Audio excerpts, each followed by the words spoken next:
आपल्याला सर्वांना माहिती आहे की साधन व्यक्तीची पदं जी आहेत ती गोठवण्यात आलेली आहेत आणि त्यावर एक समिती गठीत करण्यात आलेली होती। SCRTचे संचालक अमोल येडगे हे त्या समितीचे अध्यक्ष होते। आता SCRTचे संचालक यांची बदली झालेली आहे, कोल्हापूरचे ते जिल्हाधिकारी झालेले आहेत आणि SCRTचे नूतन संचालक हे राहुल रेखावर झालेले आहेत। अमोल येडगे यांना या शिक्षक भरती संदर्भात आणि आता जो काही मराठी आणि इंग्रजी माध्यमचा वाद सुरू आहे त्यावर जी समिती गठीत केलेली आहे त्याचे ते अध्यक्ष होते। या संदर्भात मी विचारलं असता त्यांनी या संदर्भात सविस्तर माहिती दिली आहे। अनेक निवेदनं या संदर्भात आलेली होती, त्याचा एक अहवाल बनवण्यात आलेला आहे अशी ही माहिती त्यांनी दिलेली आहे। ते नेमकं काय म्हणाले पाहूयात।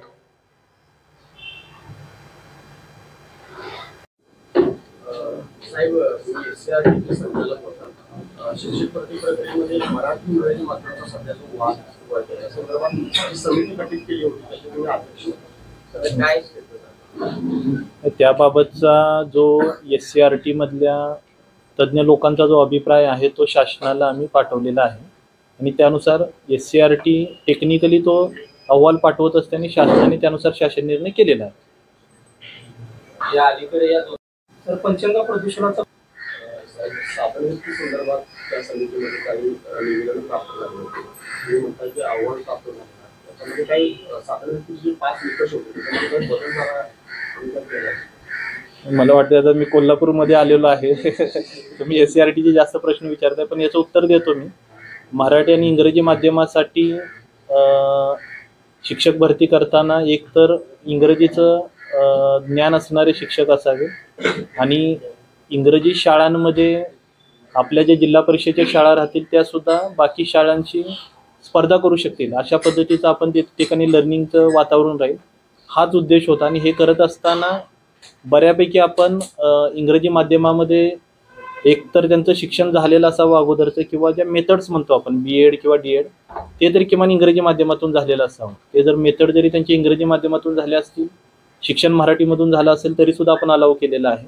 तर खूप बऱ्यापैकी त्यामध्ये लिबरल शासन निर्णय झालेला आहे ना। शासन निर्णय करताना फायनली इंग्रजी शिकवण्यासाठी एकतर मेथड इंग्रजीमध्ये झालेलं असणं किंवा शिक्षण इंग्रजीमध्ये झालं असणं हे अपेक्षित होतं। तर तेवढं जेवढं आपल्याला लिबरल ठेवता येईल तेवढं करून आपण शासनाला निर्णय पाठवलेला ते आपण पाठवलेलं आहे। BA आणि MA इंग्लिश ते फक्त सुटलेलं होतं, ते फक्त ज्यांचं BA MA इंग्लिश झालं असेल त्यांची मेथड काही असेल तर ते आपण पाठवलेलं। एकूणच तुम्ही आता पाहिलं कोल्हापूरचे जिल्हाधिकारी अमोल येडगे हे जेव्हा SCRTचे संचालक होते त्यावेळेला त्यांनी या संदर्भात काम केलेलं आहे आणि BA आणि MA इंग्लिश ज्यांचं झालेलं आहे त्यांचाही समावेश कुठंतरी यामध्ये होणार की काय असा एक त्यांच्या बोलण्यातून अर्थ निघतोय। BA आणि MA इंग्लिशवाल्यांचा सुद्धा जो मुद्दा आहे तो मी वर पाठवलेला आहे अशी ही भूमिका त्यांनी त्यांच्या बोलण्यातून मांडलेली आहे। आता नेमका अहवालावर निर्णय काय होणार, नूतन संचालक राहुल रेखावर यावर काय निर्णय घेणार आहेत, कमिशनर पुन्हा हा अहवाल संपूर्ण तपासणार आहेत, त्यानंतरच खऱ्या अर्थानं यावर निर्णय होणार आहे।